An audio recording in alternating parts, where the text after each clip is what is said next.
writer in Westlife baratubwira bati you fly without wings.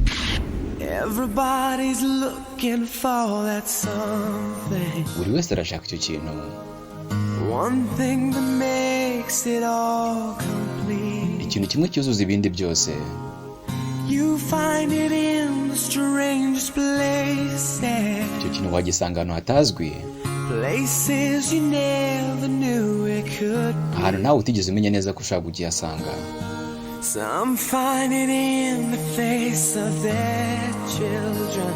Bamwe bagisanga mu maso y'abana babo. Some find it in the lover's eyes. Abandi bakakibona mu maso y'abakunzi babo. Who can deny the joy it brings? Ese ninde wahakana ibyishimo cyiza? Nubona cya kintu cy'agaciro, nawe uzaguruka nta mababa. Oh.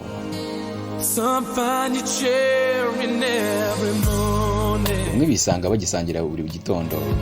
Some in the solitary night. Abandi bakakibona mu buzima bwabo bwa buri munsi. You find it in the words of others. Wanagisanga no magambo abandi babwirana. Aho buri murongo ushaka gutumurira cyangwa kwishima. Oh. You find it in the deepest friendship. Erega wanagisanga no mu bucuti bw'akadasohoka.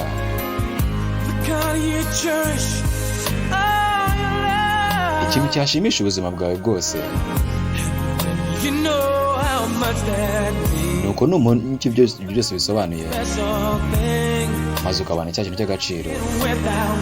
Nawe uzaguruka nta mababa.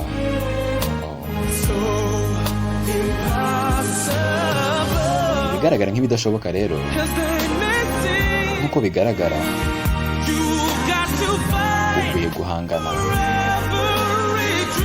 Kuri buri nzira zose ugira. Kubera yuko ntawe uzi neza.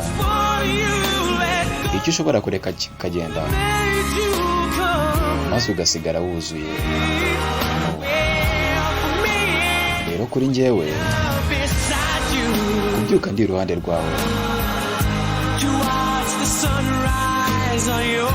maze izuba rikarasa ndibona mu maso yawe,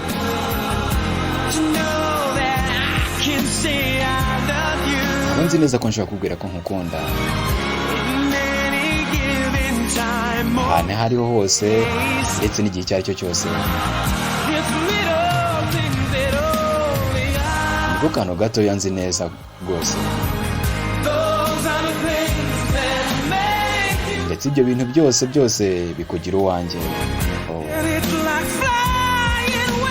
Ibyo bituma numva rwose meze nk'uri kuguruka nta mababa, kubera yuko niwe cya kintu cyane cy'agaciro. Ubu ndi kuguruka nta mababa. Niwe hantu ubuzima bwanjye bwatangiriye, ndetse ni nayo hantu ubuzima bwanjye buzarangirira. Ubu ndaguruka nta mababa, kubera yuko nibyo byishimo wanzaniye. Ubu ndaguruka nta mababa.